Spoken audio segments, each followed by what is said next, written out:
వందనాలు తెలియచేస్తూ ఉన్నాను.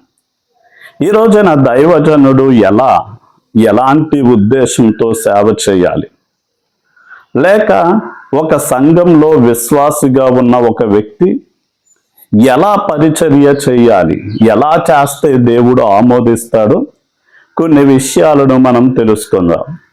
ఎఫెసీ పత్రిక 6వ అధ్యాయం 7వ వచనంలో, మీరు మనుషులకు చేసినట్లుగా కాక ప్రభువునకు చేసినట్లుగానే సేవ చెయ్యండి అని చెప్పి పౌలు గారు మాట్లాడుతూ ఉన్నారు. అయితే ఈరోజు నా సేవ ఎలా చెయ్యాలి, పరిచర్య ఎలా చెయ్యాలి అంటే ప్రార్థనాపూర్వకంగా చెయ్యాలి అని మనం తెలుసుకోవాలి. అంటే మానవుడు తన సొంత జ్ఞానంతో సామర్థ్యంతో దేవుని పనిని చేసి ముగించడము అన్నది అసాధ్యం. అందుకనే సొలొమోను లాంటి వారు దేవుడు రాజుగా వారిని అభిషేకిస్తే, ప్రభువా నీ జ్ఞానము నీ సామర్థ్యం కావాలి, నీ ప్రజలను సరిగా పరిపాలన చేయడానికి వాటిని నాకిమ్మని ప్రార్థన చేశారు.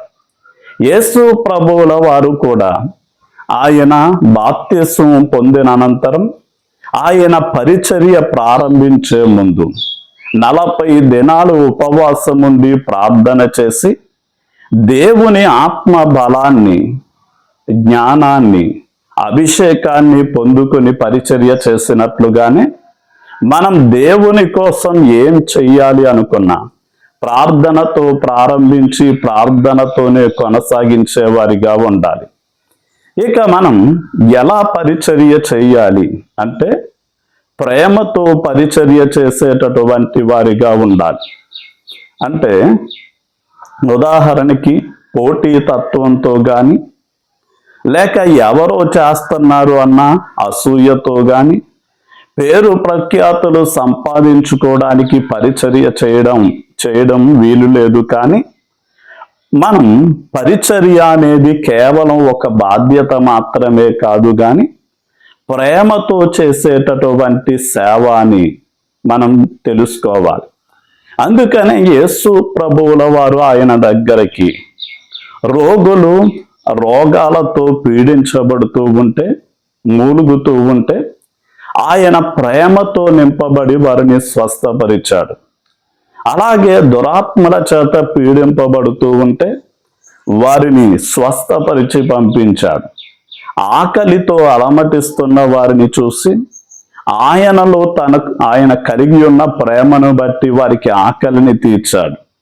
అలాగే ప్రతి ఒక్కరికి ఆయన ప్రేమతో సేవ చేసినట్లుగానే మనము కూడా ప్రేమతోనే పరిచర్య సేవ చేసేవారిగా ఉండాలి.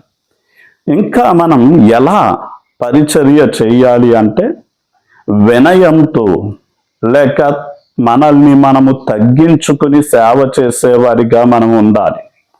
ఉదాహరణకి చాలామంది గొప్ప గొప్ప బాధ్యతలు ఎందుకు కోరుకుంటారు అంటే ప్రజలలో వారు నాయకులుగా ఉండాలి అని, పెత్తనము చేసేవారిగా ఉండాలి అని, ప్రజలను వారికి సేవ చేయించుకోవాలి అనే ఉద్దేశంతో వారు ఆ నాయకత్వాన్ని కోరుకుంటారు, లేక సంఘ పెద్దలుగా ఉండాలి అనుకుంటారు. కానీ మనం చాలా జాగ్రత్తగా ఆలోచన చేస్తే మనం గొప్పవాడు ఎవరు అని యేసయ్యని అడిగితే అంటాడు, తనను తాను తగ్గించుకుని సేవ చేసేవాడే గొప్పవాడు అన్నాడు. అందుకనే యేసు ప్రభువుల వారు దేవుడయ్యుండి మానవునిగా తనను తాను తగ్గించుకున్నాడు. కేవలం మానవునిగానే కాదు, కానీ మానవులలో ఒక దాసుని బానిస స్థానానికి తనను తగ్గించుకుని శిష్యుల పాదాలను కడిగాడు.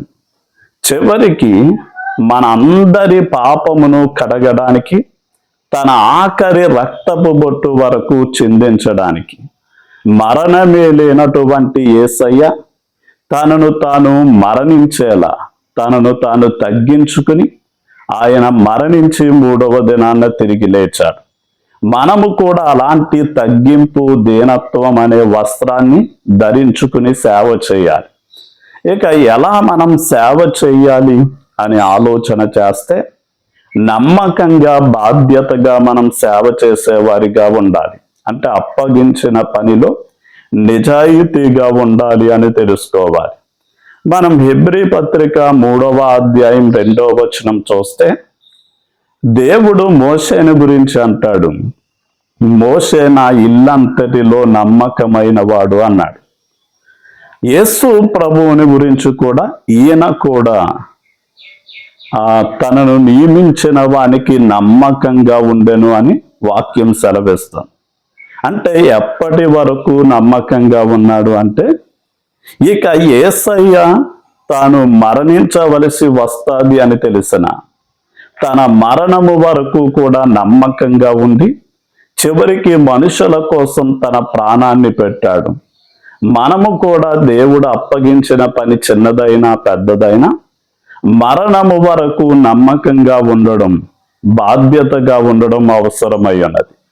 ఇక చివరిగా ఎలా మనం పరిచర్య లేక సేవ చేయాలి అంటే, దేవుని మహిమ కొరకు మాత్రమే చేయాలి.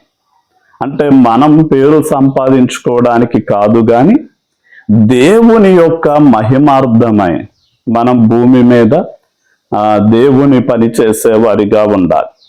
అందుకనే యేసయ్య యోహాను సువార్త 17వ అధ్యాయం 14వ వచనంలో, తండ్రి చేయుటకు నీవు నాకు ఇచ్చిన పనిని నేను సంపూర్ణముగా నెరవేర్చి భూమి మీద నిన్ను మహిమపరిచాను అన్నాడు. అంటే మనము కూడా మన సొంత మహిమను, సొంత ఘనతను, సొంత లాభాన్ని కోరుకొనక మనకి ఈ పనిని అప్పగించినటువంటి దేవుని మహిమ కొరకు మాత్రమే సమస్తము చేయాలి అని తెలియచేస్తూ నా మాటల్ని ముగిస్తున్నాను. దేవుడు మిమ్మును బహుగా దీవించునుగాక. ఆమేన్.